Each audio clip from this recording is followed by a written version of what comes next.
libre, entretien de Paul de Brancion avec des écrivains de poésie. Vous écoutez Aligre FM 93.1.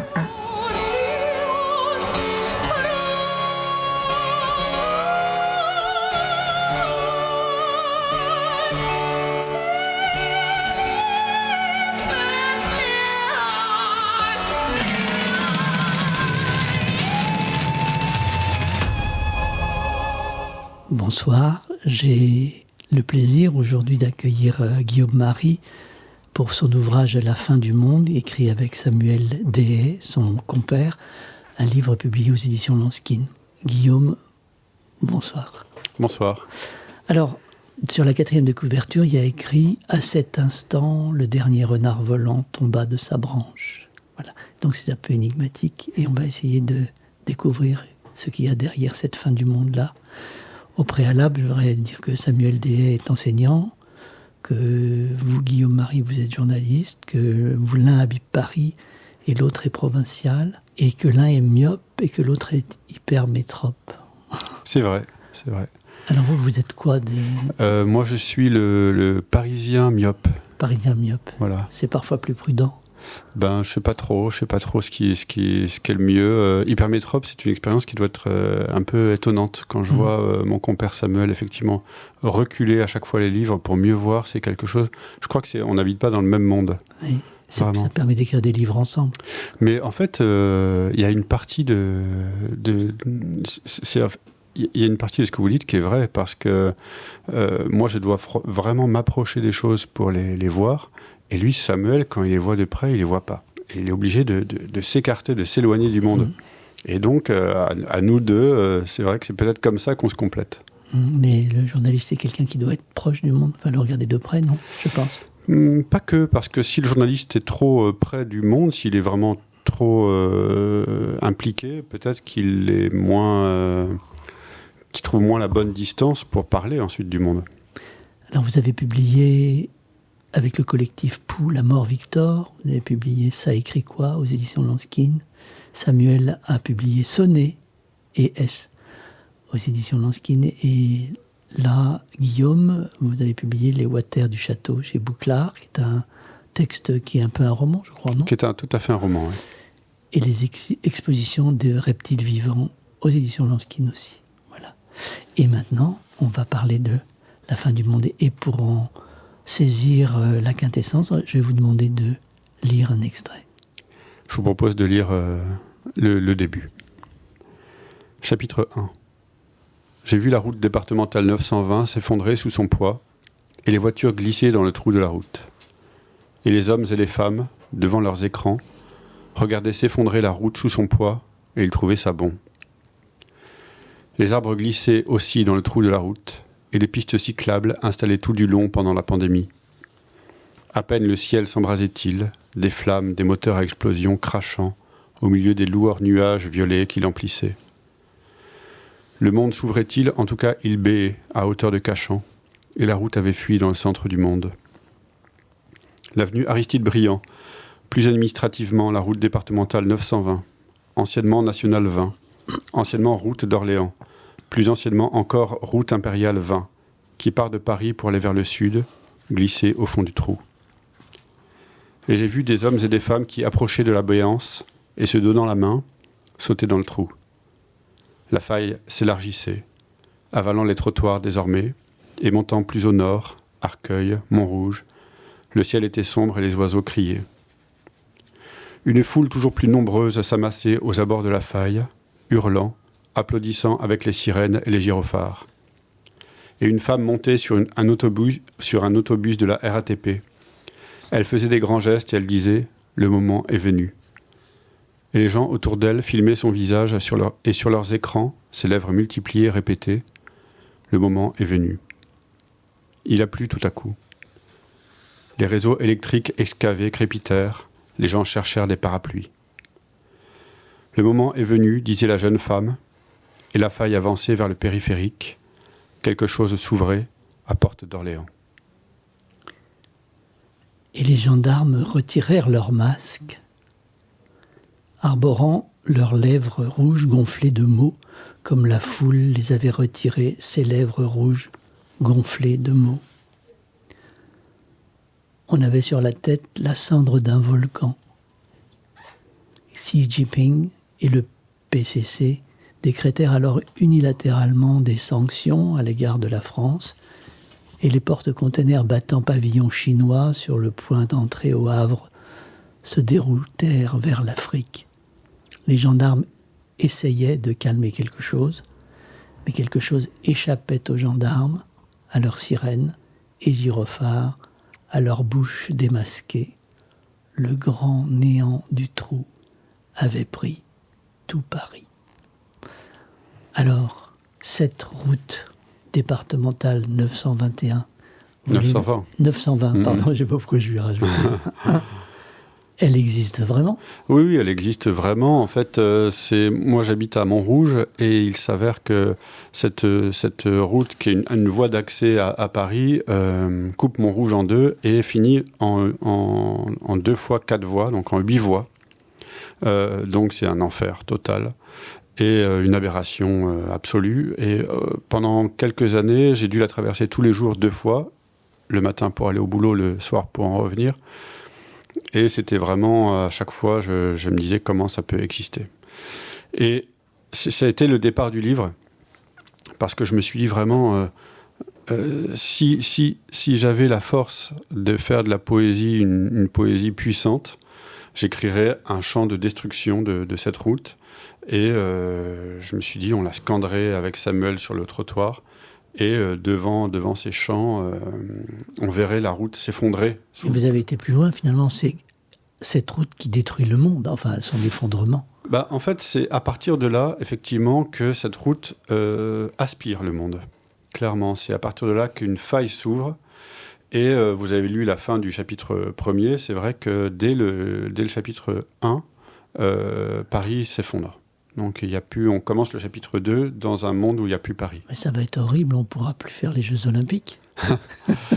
Alors en fait, je crois que notre théorie, en tout cas ce qu'on a voulu faire, c'est vraiment une fin du monde pas horrible, une fin du monde un peu rigolarde, un peu jouissive, un peu joyeuse, ironique, peut-être moqueuse, mais en tout cas jamais horrible.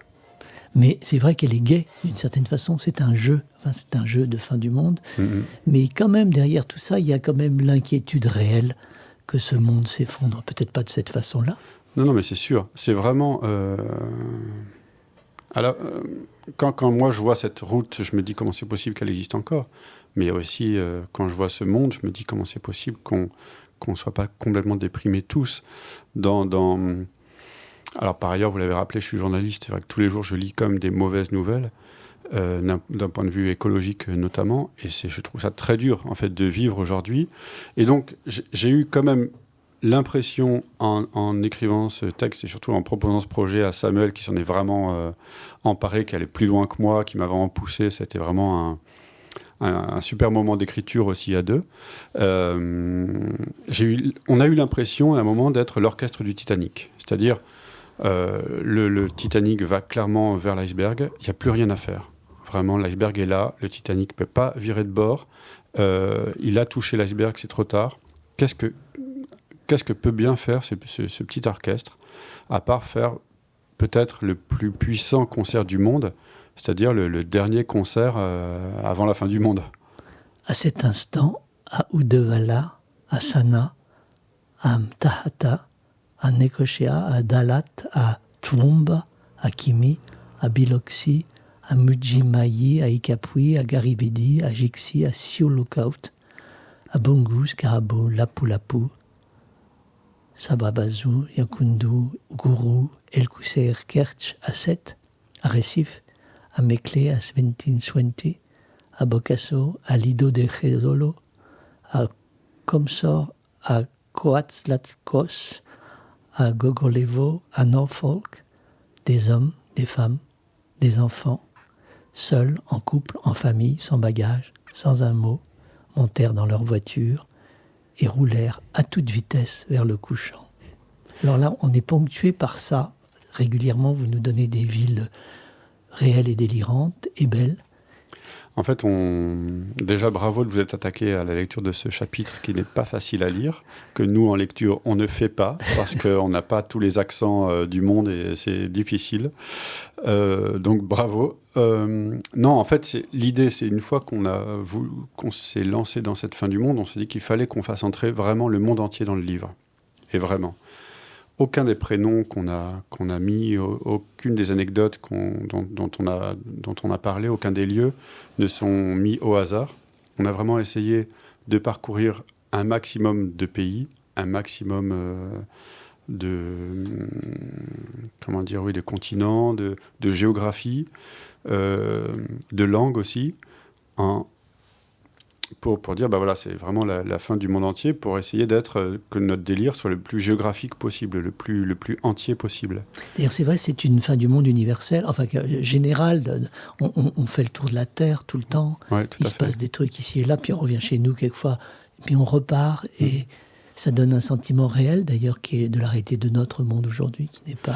Oui, limité. alors ça, je crois que ça s'alimente aussi, et ça c'est aussi quelque chose qui est très fort chez mon compère Samuel Deshaies, c'est que lui, il écrit beaucoup en ayant conscience du flot d'images qu'on reçoit tous les jours. Et ça veut dire qu'on est en effet connecté au monde entier tout le temps.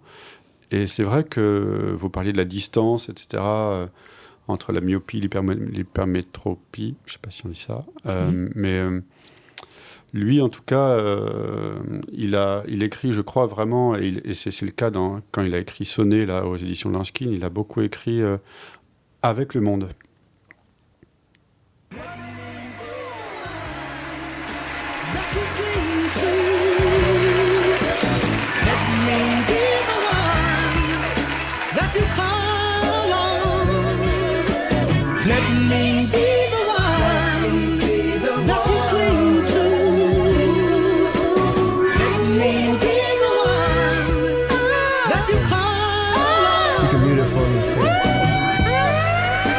Back when I had a fro still.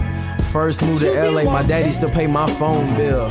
I was sneaking niggas out in the early morning after sucking good dick on a Sunday morning. Walking through the living room, I see Jabari yawning. I'm thinking, man, one day we all gonna be some superstars. And this is way back before I had a credit card. And this is way back when I ain't have a debit card. And this is way back when we all still prayed to God. When Clancy believed in me when fans wasn't singing songs. When Kelly would talk to me when I ain't had no friends at all. Besides them niggas that I lived with. This is the most corrupted vision. I turned my friendship into a business, into an empire. $500,000 at a wire to my mama, she retired. Calling me, I'm getting tired of the drama, getting tired of letting just try to tell me how to live my life, how to live my life, how to live my life. It's the end that we all envision, right? This is me abstract for the night, how you feel? Vous écoutez Allegre FM 93.1. En quelques enjambées, les créatures parvinrent à Clermont-Ferrand. Elles entrèrent dans l'hôtel de préfecture du Puy-de-Dôme, et elles cassèrent tout. Elles entrèrent dans l'abbaye de Saint-Alyre, et elles cassèrent tout. Elles entrèrent aux 30 rue des Petits Gras, et elles cassèrent tout. Elles entrèrent dans la chapelle des Cordeliers, et elles cassèrent tout. Elles entrèrent aux 15 rue Philippe Marcombe, et elles cassèrent tout. Elles entrèrent dans la basilique Notre-Dame-du-Port, et elles cassèrent tout. Elles entrèrent dans la cathédrale Notre-Dame de l'Assomption de et Clermont. elles cassèrent tout. Elles entrèrent dans la synagogue, et elles cassèrent tout. Elles entrèrent Villa Solange, et elles cassèrent tout. Et elles cassèrent tout. Elles entrèrent dans le château de Rabanès, et elles cassèrent tout. Elles entrèrent dans l'hôtel de la Chanterie, et elles cassèrent tout. Elles entrèrent dans le collège des Jésuites, et elles cassèrent tout. Elles entrèrent dans l'hôpital général, et elles cassèrent tout. Elles entrèrent au 27 rue Balinvilliers, et elles cassèrent tout. Elles entrèrent dans la halle aux toiles, et elles cassèrent tout. Elles entrèrent au 6 rue de la Poiterie, et elles cassèrent tout. Elles entrèrent dans l'opéra municipal, et elles cassèrent tout. Elles entrèrent dans la maison d'Adam et Ève, et elles cassèrent tout. Elles entrèrent dans le tabac de la place du Mazet, et elles achetèrent des recharges pour leurs e-cigarettes avant de casser tout. C'était la voix de Samuel Deshaies et Guillaume Marie lisant La fin du monde, publié aux éditions Lanskin.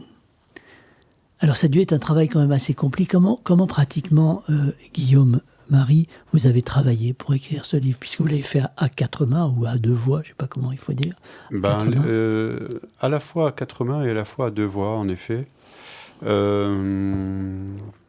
Eh bien, il y a eu une étape où nous étions vraiment côte à côte et où nous avons commencé à élaborer les premiers mots, les premiers versets qui nous venaient, où l'un répondait à l'autre, prenait la suite de l'autre. Et ensuite, on a établi un processus plus formel, on va dire, sur un Google Doc, où soit l'un commençait un chapitre et l'autre le finissait ou intervenait dedans, ou alors on faisait ce qu'on appelle un ping-pong, ça veut dire une phrase chacun. Il nous est arrivé assez rarement de produire des textes solitaires, mais avec les mots de l'autre. Par exemple, nous avons des sextines, on en a écrit 3, et les sextines, ce sont des formes médiévales d'un poème en 6 strophes, et donc, avec à la rime, ce sont des mots qui reviennent de façon formelle, on va dire, je vais pas détailler. Eh bien, ce sont les mots de l'autre sur lesquels nous avons travaillé. C'est-à-dire que Samuel, je lui ai dit, donne-moi 6 mots, et il m'a donné 6 mots, et hop, je les ai intégrés dans mon poème pour faire la sextine.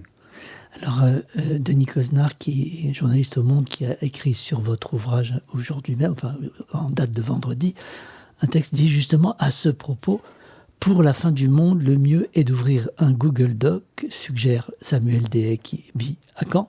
Exactement ce que j'allais te proposer, répond son compère montrougien. Ainsi naît la fin du monde. Mais c'est pas que comme ça que ça s'est fait. En fait, on s'est revus plusieurs fois. Je trouve ce qui était très étonnant dans ce texte-là, de mon point de vue, c'est que on a eu l'impression de faire notre chef-d'œuvre, pas au sens artistique, peut-être plus au sens artisanal, c'est-à-dire vraiment le chef-d'œuvre à la fin du Tour de France des Compagnons du Devoir, c'est-à-dire de mettre en place tous nos savoir-faire. Nous, avec Samuel, ça fait 25 ans qu'on écrit ensemble. On a déjà publié, comme vous l'avez rappelé, quelques livres. Et là, on a eu l'impression vraiment que les choses se mettaient en place, où ce qu'on savait faire à deux, et même tout seul, mais principalement de cette voie commune qu'on a fabriquée à deux, se mettait, trouver une concrétisation dans ce projet, et de façon très facile. Si bien qu'on a écrit vraiment la première mouture en 3 mois, qui était plus longue que celle-là d'ailleurs. Et ensuite, on a beaucoup retravaillé, mais la première mouture, qui est vraiment, grosso modo, celle qu'il y a dans le livre, a vraiment été finie rapidement. À cet instant, à Kagoshima, Tadashi Sato rentra dans son corps et le trouva triste.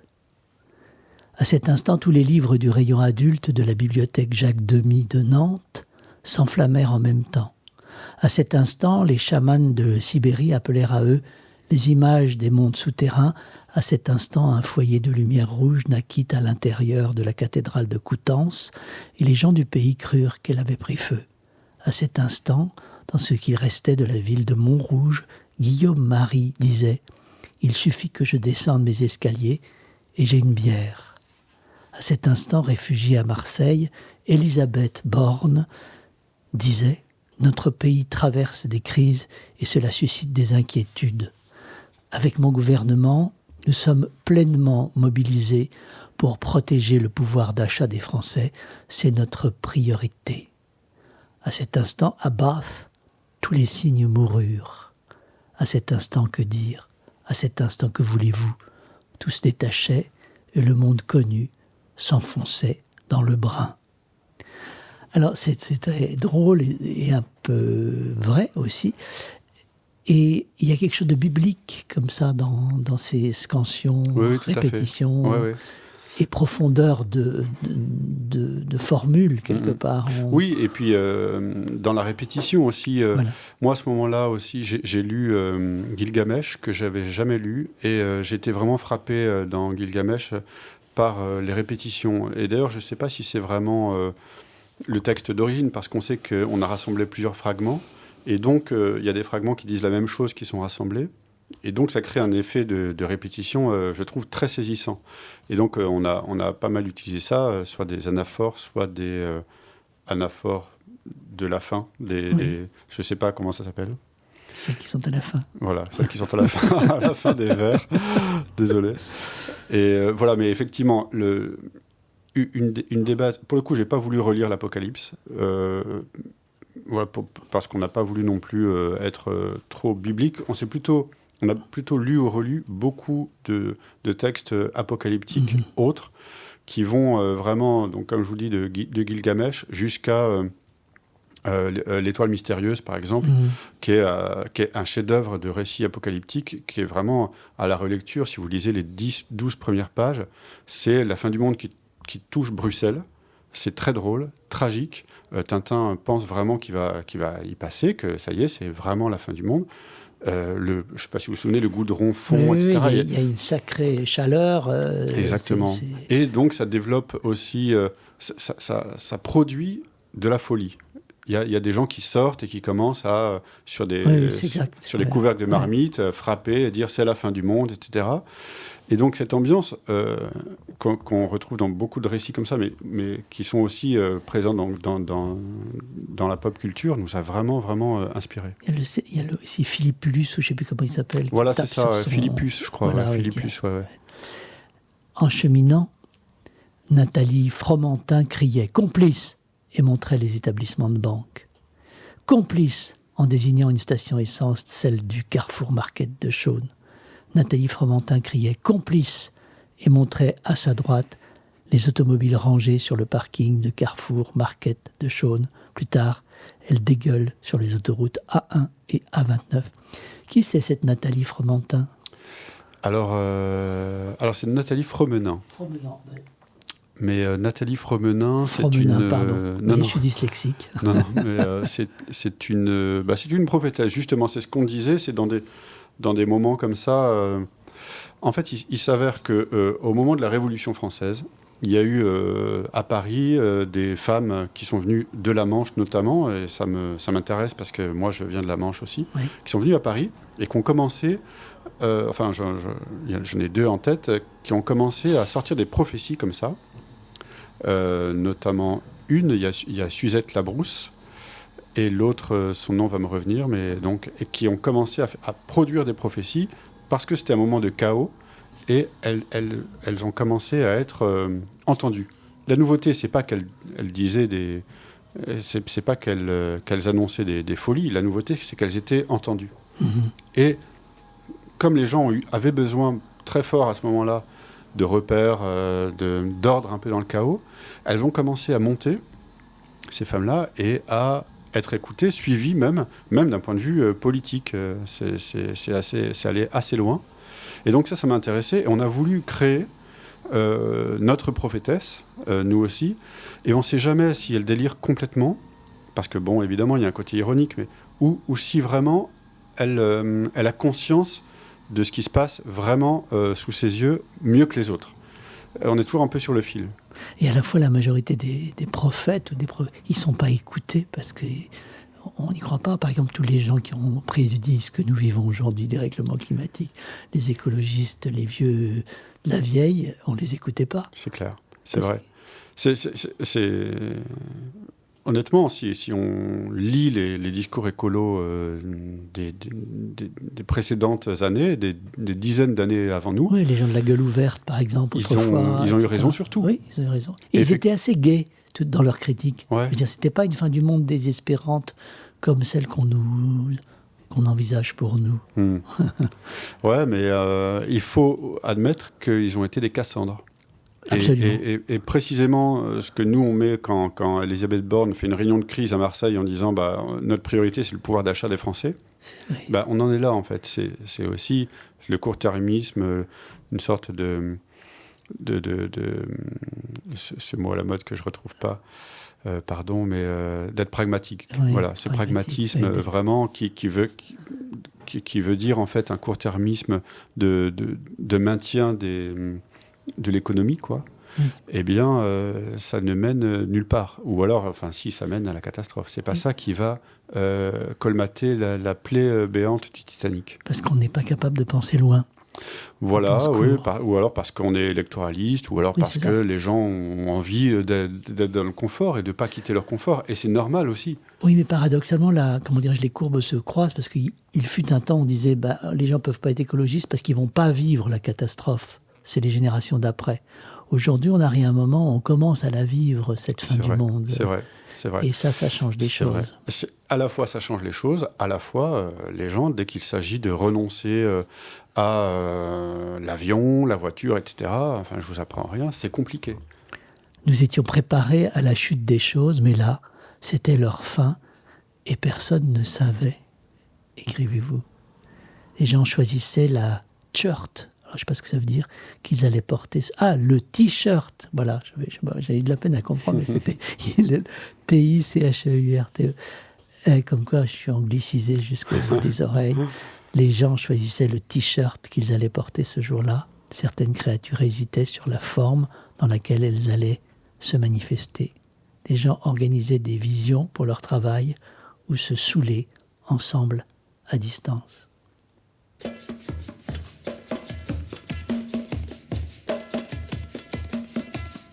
Vous écoutez Aligre FM 93.1. Moi, la plante essayée dans la cour, la rose tous les jours. Le bouquet, la famille, ouaïaïa, la fait mal à moi. Quand le soleil il lève grand matin, pied de bois, il transpire. Petite larme, moi la versée, à terre la pouffe et pousse comme ça. Larme, moi la versée, à terre la pouffe et pousse comme ça. Wayo maman, wayo papa, wayo maman, waya. Wayo maman, wayo waya. Wayo maman, wayo papa, wayo maman, waya. Wayo maman, wayo waya.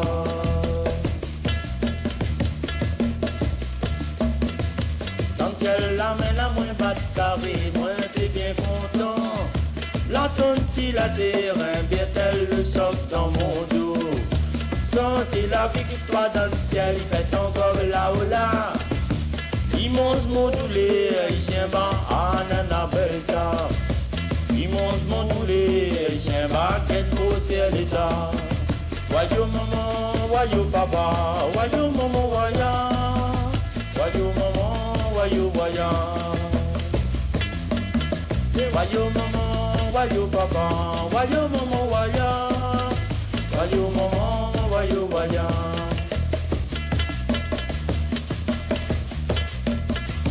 Mon femme l'a sauvé, waya ya la la gamouela. Et elle qui gitait dans son cœur coquin traversé. La mose mon cœur avec un grain de sel n'a pas fait le fion. Asté à dépitation, la boucoque c'est main si mon tête. Oui, dépitation, la boucoque c'est main si mon tête. Et wayo maman, wayo papa, wayo maman, waya. Wayo maman, wayo waya. Wayo maman, wayo papa, wayo maman, waya. Wayo maman, wayo waya.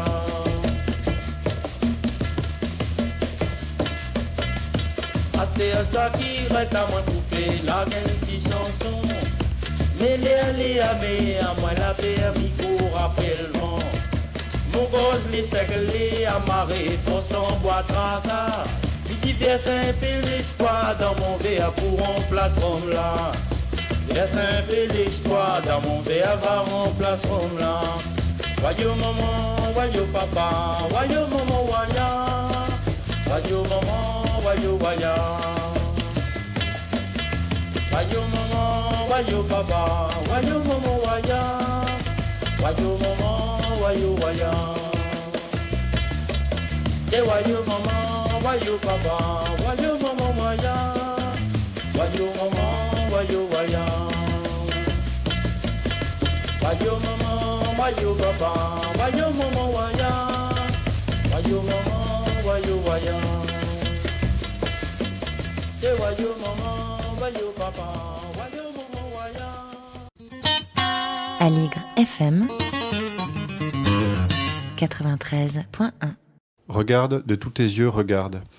Le monde s'écroule enfin sur un rythme de transe, et rien ne sera plus comme tu voyais hier.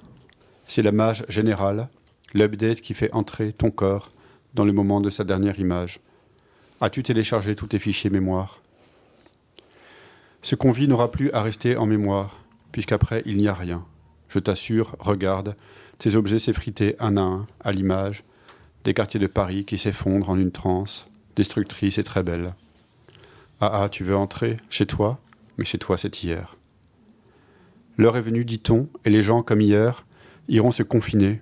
Ils n'ont pas la mémoire des catastrophes bêtes. Moi, je te dis d'entrer dans le trou du volcan, quand personne ne regarde, et d'y danser à fond, comme en état de transe, avec un peu de flamme, voilà une belle image. On va tous y passer, ce n'est pas une image. Souviens-toi des projets que nous faisions hier. Nos soirées finissaient quelquefois dans la transe, dans la sueur et le cul, et nos corps ont la mémoire de nos gueules de bois, et aujourd'hui, regarde. Comme en ce nouvel âge, on ne veut pas entrer. Contrôle, Alt, Supr, touche, échappe, puis entrer. Allons, supprimons vite, et le texte et l'image, et puis fais donc grisette quand quelqu'un te regarde. Restaurer la sauvegarde est un machin d'hier. On vide la corbeille pour gagner en mémoire, mais l'ambiance électrique met ta souris en transe. Les gens devant la faille sont tombés dans la transe. Désormais fluctuate, Paris va y entrer. Une ville assez chouette si j'ai bonne mémoire. La tour Eiffel tombée fait une belle image. Demain n'existe plus, il n'y a plus d'hier. Le trou atteint ta rue, va dehors et regarde. Le poème est soumis à la transe de l'image. Mais lui aussi va devoir entrer dans l'hier. Pour chanter désormais, regarde dans ta mémoire. Regarde, de tous tes yeux, regarde. Alors ça, c'est une injonction qui a été faite, je crois, à Jules Verne. Oui, tout à fait. C'est dans Michel Strogoff, quand Michel Strogoff va devenir aveugle, cette injonction de avant le grand noir, avant le grand silence de tout, d'ouvrir les yeux, de regarder. Regarde tous tes yeux, c'est assez... Dans cette perspective tragique des yeux qui vont se fermer définitivement, il s'avère que finalement dans le roman, les yeux, je crois, se rouvrent de mémoire, mais dans cette perspective tragique où finalement c'est la fin, cette injonction à regarder nous a semblé assez forte. Et c'est vrai que Jules Verne fait partie aussi des gens qu'on a relus pour la fin du monde. À la fin, vous parliez tout à l'heure du fait que c'est aussi une fin du monde qui fait le tour du monde. À la fin, donc, il y a la faille, en fait, qui a donc démarré à Montrouge à peu près, fait un tour du monde en 80 étapes.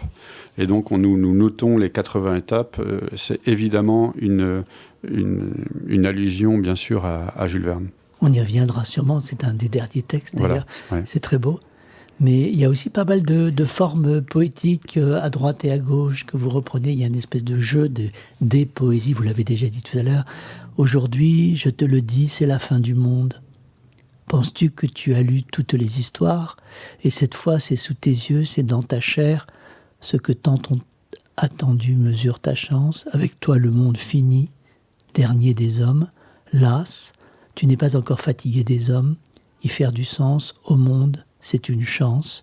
Penses-tu, corrompu mais féconde la chair, sans fin tu veux dire de nouvelles histoires. En toi ne s'est pas éteinte la fin du monde.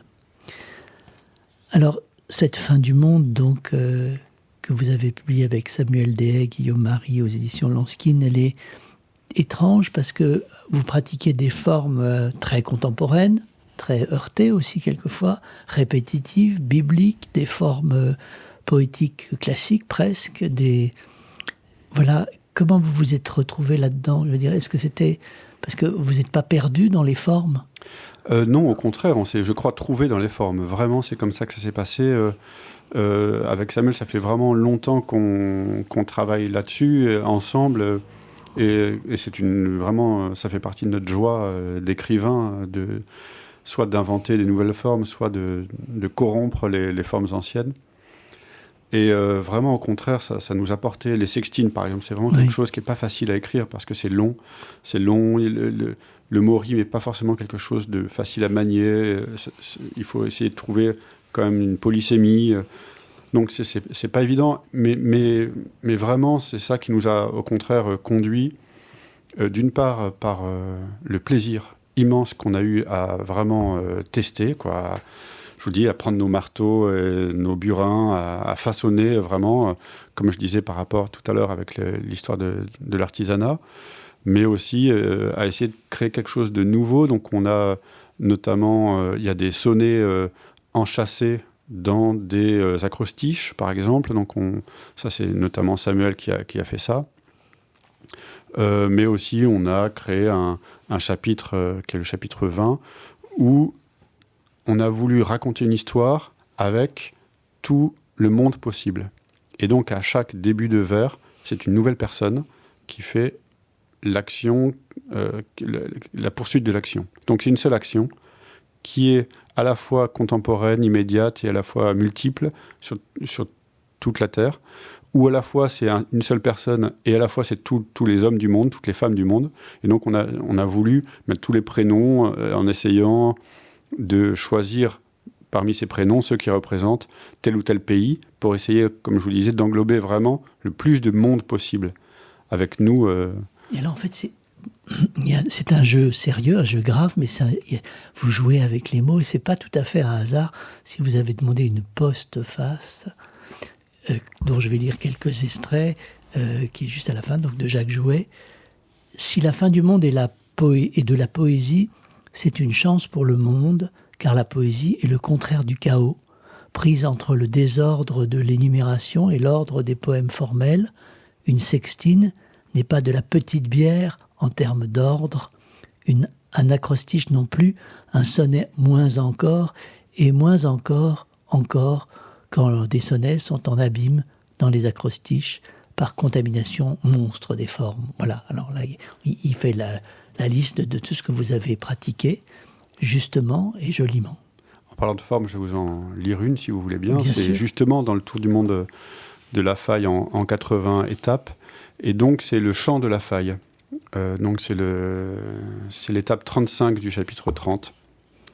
Donc, c'est la faille qui, à un moment, parcourt en chantant la mer des Philippines. Et sa chanson faisait « Je parcours en chantant la mer des Philippines. Si je tue tant de gens, c'est que je vous taquine. N'y voyez autre chose qu'une farce badine. Je parcours en chantant la mer des Philippines. Je donne un coup de main à mon ami Requine. Votre sang a pour elle un goût de grenadine. Je parcours en chantant la mer des Philippines. Si je tue tant de gens, c'est que je vous taquine. » Mais alors, quand vous avez vu quotidiennement cette route qui est à Montrouge et qui vous énervait et qui était dangereuse aussi, parce que traverser des voies comme ça, c'est très dangereux, et tous les jours, vous risquiez votre vie sur la départementale 920, vous avez été effondré. Et c'est pour ça que vous avez écrit ce livre d'effondrement. Je sais pas. Non, c'est plutôt une stupeur que cette chose existe. Et puis, bon, c'est aussi... Et qu'elle perdure, surtout. Voilà, c'est ça. Voilà. Non, et puis à côté de ça, si vous voulez, je trouve que par rapport au malheur, au malheur et au fait que le monde n'aille pas forcément dans le bon sens, notamment avec toute cette pollution, toutes ces voitures, etc., la question, c'est qu'est-ce qu'on fait, en fait. Bien sûr, on est des artisans de la poésie, mais ça donne quoi, en fait? Ça mène à quoi? Précisément à rien, puisque donc on écrit juste de la poésie. Et donc, j'ai lu à ce sujet le livre de Pierre Vinclair qui s'appelle « Agir, non agir », qui parle vraiment de ça aux éditions Corti, qui a été pour moi assez important, parce que justement, il dit, bon, finalement, pourquoi on écrit de la poésie? Est-ce que c'est pour devenir poète? Certes, on devient poète, mais à quoi ça rime? Et donc, il dit, finalement, est-ce que la poésie ne devrait pas ambitionner d'avoir comme mission de changer le monde? Que vraiment, le moindre des mots qu'on produit soit agissant, vraiment... Oui, et à la fois, c'est vrai, c'est une vraie question, mais à la fois, c'est que les mots puissent changer le monde. je pense que oui, c'est effectivement les mots justes, les mots qui frappent, les mots qui sont... C'est évident, mais que la poésie puisse changer le monde, quand c'est une question... Enfin, on peut penser qu'il y a une espèce d'ambition excessive vis-à-vis du réel. Oui, c'est ça. Voilà. À la fois, vous avez tout à fait raison, à la fois les mots peuvent changer le monde, et à la fois c'est complètement démesuré de penser qu'effectivement une sextine va changer le monde. Non, bien sûr que la poésie pisse dans un violon. Voilà. Mais c'est pour ça que j'aime bien cette image de l'orchestre du Titanic, parce que voilà, ils n'ont pas sauvé le Titanic, mais au moment où ils ont dit on va mourir, qu'est-ce qu'ils ont fait, quoi. Ils avaient leurs instruments. C'est Proust quand on lui demande qu'est-ce que vous feriez si la fin du monde était demain. Il dit je continuerai, j'irai au thé chez machin, je verrai ma mère, parce que finalement la fin du monde est tout le temps demain. Et donc, je trouve que Proust, quand il fait cette réponse-là, nous donne une leçon, une belle leçon, de dire, finalement, autant... Et à la fois, oui, parce que nous ne sommes pas éternels, donc par définition, voilà. La fin du monde, elle est là. Exactement, et donc, il s'agit de faire ce qu'on doit faire avec ce qu'on a sous la main, que les poètes poétisent, que les forgerons forgent, je ne sais pas... que les techniciens de la radio technique. Et dans le ciel du monde apparut une comète. Les astrologues, les devins, les rois mages, les journalistes se précipitèrent sur les plateaux télé, les chameaux, les boules de cristal, les horoscopes. La NASA affirma que c'était impossible, selon ses calculs, selon ses observations.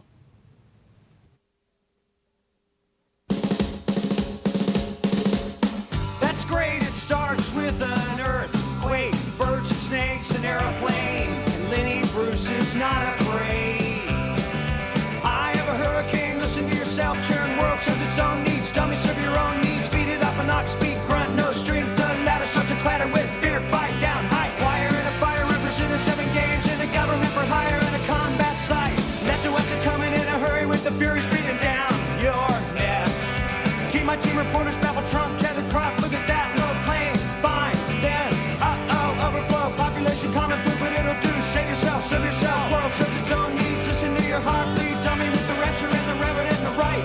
Right, you patriotic, slam, fight, bright light, feeling, pretty sight. It's the end of the world as we know it. It's the end of the world as we know it. It's the end of the world as we know it. And I feel fine.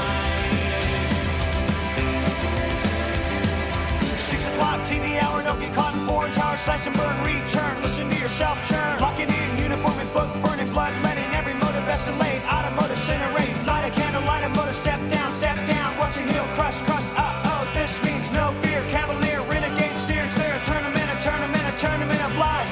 Offer me solutions, offer me alternatives, and I decline. It's the end of the world as we know it. It's the end of the world as we know it. It's the end of the world as we know it. I feel fine. It's the end of the world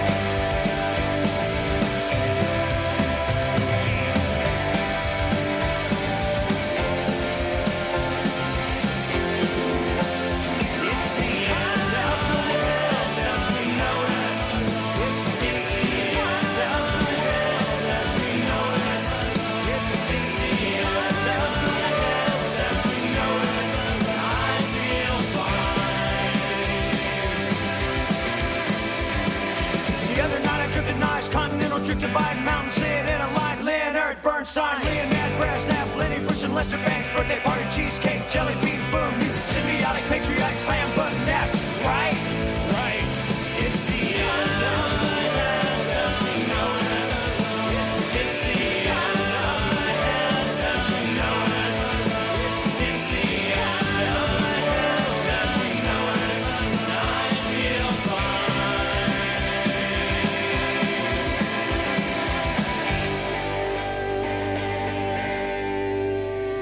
It's the end of the world as we know it.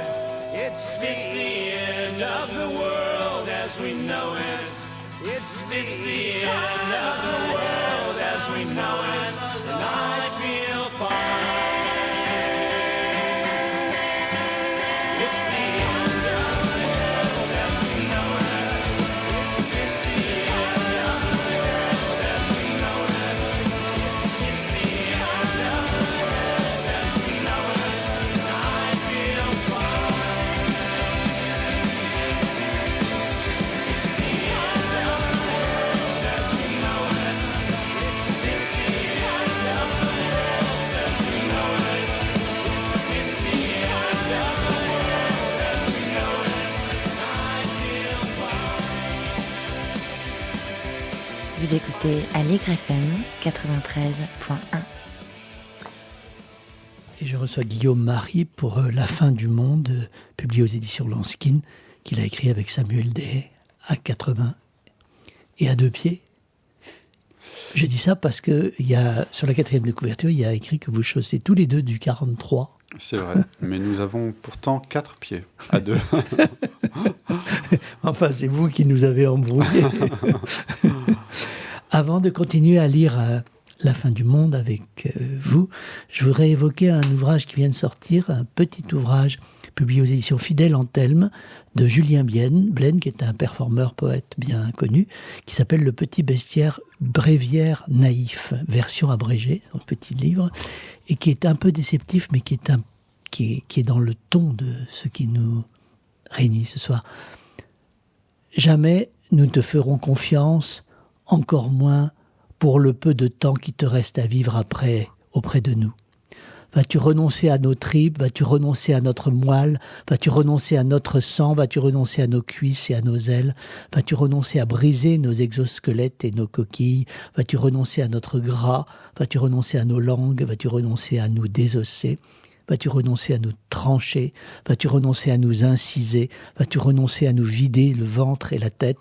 Vas-tu renoncer à nous cuire, nous brûler, nous ébouillanter morts ou vifs? Vas-tu renoncer à égorger nos petits qui ont encore le goût de notre lait? Nos poussins et nos poulettes, nos agneaux et nos agnelles, nos chevreaux, nos veaux, nos génisses, nos ânons et nos ânones, nos porcelets, nos alevins, nos têtards, nos perdreaux, nos lapreaux, jamais nous ne te ferons confiance, jamais. Tu t'es battu contre l'État policier, il y a des flics partout.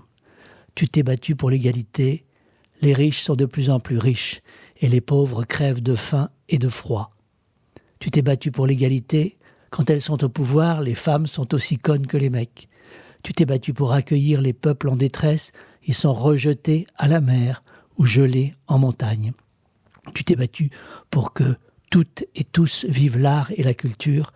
Les médias ont viré tout ça pour le foot et les shows animés par des crétins largement payés pour nous abrutir. Tu t'es battu pour la liberté universelle, elle est réservée. Tu t'es battu contre le monothéisme, les religions aux dieux uniques terrorisent, assassinent comme jamais. Tu t'es battu contre les despotismes et les dictatures, ils gouvernent et s'épanouissent. Tu t'es battu pour la liberté de la presse à travers revues et journaux, et ils sont entre les mains de milliardaires et de fonds de dotation mystérieux. Tu t'es battu pour rien, vous avez perdu surtout. Voilà, donc c'était ce petit bestiaire bréviaire naïf de Julien Blaine, qui est un petit peu amer, oui, mais qui tape. Ouais. Ah oui, c'est très fort, c'est super, mais oui, c'est effectivement, il n'y a pas beaucoup d'espoir. Alors qu'il faut se battre quand même. Oui, et puis il y a aussi, pourquoi pas des bonnes nouvelles, pourquoi pas de temps en temps les souligner. Et puis des fins du monde réjouissantes.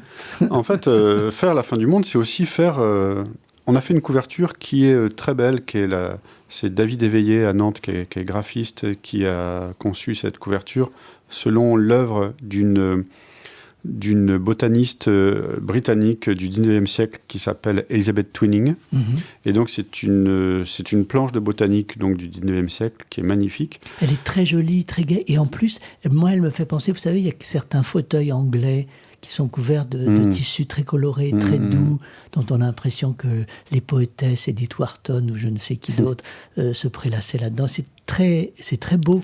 Mais donc on a choisi aussi cette couverture pour ça, parce qu'elle est belle, et parce que écrire la fin du monde, c'est aussi faire l'inventaire de toutes les beautés du monde.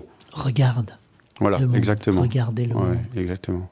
Et à la fois, on dit aussi, il y a des gens, vous savez, il y a des publicités pour les retraités qui disent profitez-en tant que vous avez encore le temps. C'est bien, mais enfin bon.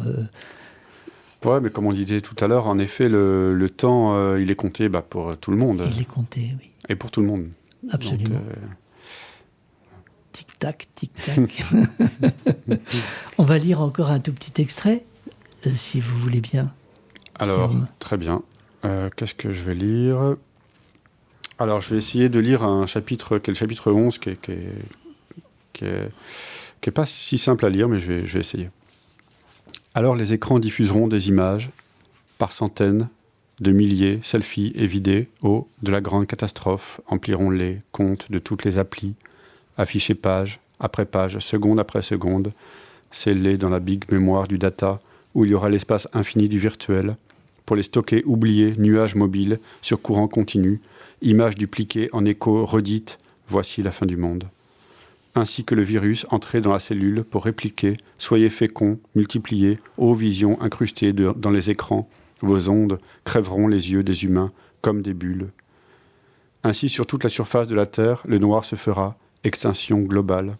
Sans yeux pour les voir, pour voir, ils pourront pleurer, allant, sans air, parmi leurs images mentales, monde absent, simulacre, lui que leur corps réfutera, en les précipitant tout au fond des abîmes. Aveugles, ils maudiront les monts, et leurs cimes perdront leur voix dans les déserts. Comme des rats, on verra les humains par milliers dans les rues, courir devant eux au hasard, formant des bandes apeurées, plus grosses à chaque carrefour, lier leur vie, grouillement de corps serrés, pour, yeux éteints, gorge enfin muette, dans de profondes eaux laver leurs rêves, disparus. Sous les cendres du monde, au milieu des forêts, en feu, des fleuves en crue, des glaces fondues, avec les îles noyées au fond des eaux du Pacifique, avec la terre morte d'engrais, ou ensevelie dans un linceul de bitume, creuse de parkings forcés, forêts, fracturées, afin d'au fond de sa matrice décharger les restes que les humains chaque jour consument, y sucer l'or, les carbones et le lithium, pour tous les nouveaux écrans, grâce auxquels les hommes suivront en temps réel, tant qu'ils auront des yeux, et l'électricité, leur propre extinction. C'était un petit extrait de La fin du monde, lu par Guillaume Marie. Alors, je reviens sur les astrologues et sur la NASA qui disait que c'était impossible, tout ce qui se passait. Et alors, il y a un peu plus loin, dans le chapitre 21, vous dites, c'est très drôle, à la NASA, les savants démissionnaient. J'ai trouvé ça super. Les rois mages déposèrent leurs présents, les devins refusèrent de livrer leurs secrets à l'opinion vulgaire, les astrologues composèrent des sonnets au sens obscur. De tout cela, la comète s'en ficha. Très joli. En fait, on a vraiment cette impression que parfois on peut agir sur le monde, mais on ne se rend pas compte à quel point le monde vraiment s'en fiche. C'est vraiment, encore une fois, l'image du Titanic. Le Titanic, d'un coup de barre, c'est impossible. C'est-à-dire qu'il y a une sorte d'inertie.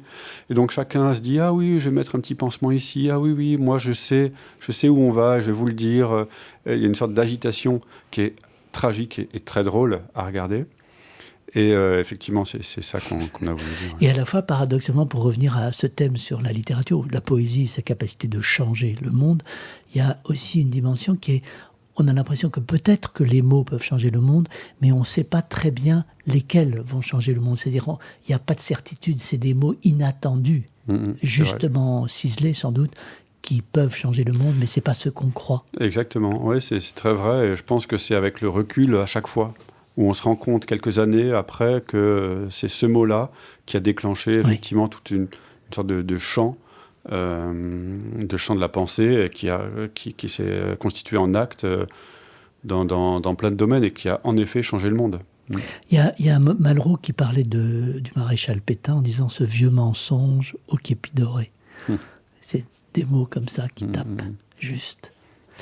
Alors, la faille entra dans la mer Méditerranée, coupa la Sardaigne par le milieu et engloutit Oristano. Elle disparut sous les eaux, envoyant un tsunami rayé de la carte l'antique Tripoli, avant de réapparaître sur les côtes du golfe de Corinthe. Et là, c'est toute la liste de ce qui se passe de par le monde. Alors, Tangoun décida, la lampe s'éteint dès que l'huile est consumée. La faille avait encore faim, comme avaient eu faim les lions devant les condamnés. moriturit et salutante, comme on disait alors, et la faille quitta la Corée par le nord. Elle cherchait le Japon dont on lui avait dit le plus grand bien, mais que chi. Alors la faille sombra vers le sud de la terre. Elle parcourut en chantant la mer des Philippines, et sa chanson faisait ce que vous avez lu tout à l'heure. Et la faille arriva à Kimbe. Puisqu'il faut que je faille, se disait notre faille, allons vers la barrière. Ça, c'est très joli. Où Kaipo l'attendait, arborant un chandail, l'innocent se retrancha sous un parasol en paille, sirota à fond son cocktail, et Penny se jeta sur le plat de cochonaille, mais la faille avait autre chose à faire que des rimailles. C'est très joli et drôle. À son dernier instant, au pied du volcan qui avait émergé dans les foraines de Saint-Firmin et qui crachait des ponces, des coulées pyroclastiques, des cendres de la lave, Nathalie Fromenin, aux survivants de ses suiveurs. Et voilà qu'on dira que je vous l'avais dit. Et son dernier instant, à sa mère Maya, « Mam, c'est quoi une belle impudique ?» Et sitôt, « aimant !» Et les inventions de la débauche, dit, à son dernier instant, le dernier des Mohicans, sans un mot, adressant un regard fier et intrépide et semblant nous faire entendre ce qu'il ferait si ses forces ne l'avaient pas abandonné. À son dernier instant, Orban regrettait encore ses beaux jours. À son dernier instant, un signe noir d'un parc de la cité d'Oxford, comté d'Oxfordshire. Now about thee, death is thy possession, lies, alas, unparalleled. Voilà. Un chapitre qui se termine donc sur une citation de Shakespeare. Voilà, on a de la culture à la fin du monde. Et oui, c'est vrai, mais d'ailleurs c'est heureux. Mais enfin, question fin du monde, il s'y connaissait Shakespeare. Oui, probablement. Oui, il avait fait des études de fin du monde. Mais c'est vrai qu'on a essayé de convoquer en même temps que le monde entier beaucoup de nos lectures, de ce qui fait le socle de ce qu'on lit, ce qu'on écrit tous les jours. Oui. Mais aussi, on a l'impression que c'est un livre événement pour vous. Ce que vous disiez tout à l'heure, c'est que quelque part, vous avez dit ou écrit, je crois, je voulais que notre poésie soit aussi puissante que les trompettes de Jéricho. mais j'ai l'impression que vous dites ça vers l'extérieur, mais aussi vers l'intérieur.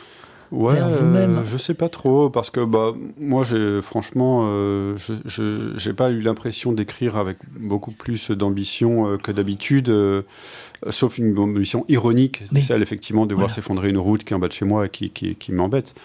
Mais non, pas forcément.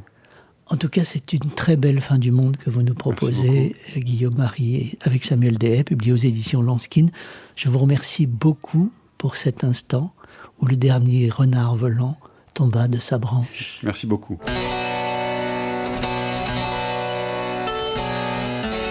Chute libre, entretien de Paul de Brancion avec des écrivains de poésie. Vous écoutez Allegre FM 93.1.